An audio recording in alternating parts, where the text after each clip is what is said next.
Hey. Haya, jamani nimewaletea kitu inaitwa zima moto. Unajua kitu inaitwa zima moto? Hiyo ni camp. Camp ambayo inaanza suni huu mwezi wa 5.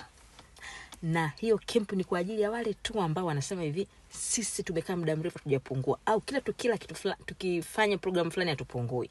Yaani nataka uje wewe ambaye umehangaika yaani umechoka na unasema jamani mimi nimekufanya vitu vingi na sijapungua. Basi nakualika kwa vije kupungua, njoo upungue huku unakula, na zaidi ya yote unapungua huku unapendeza.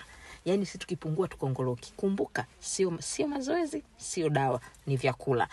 Why camp inaanza soon, na gharama ya camp yangu ni shilingi 50,000. Hiyo ni gharama ambayo utakufanya uwe member wa vije kupungua, lakini pia utaweza kuattend hiyo camp. Karibu sana, njoo ulipie. WhatsApp yangu nitaandika hapo. Lipia uje unione. Namba ya kulipia nitaweka hapo na utalipia kwa WhatsApp. Na ukishalipia tafadhali tuma message WhatsApp na message yako ya muamala. Karibu sana, naitwa Madam VJ Kupungua.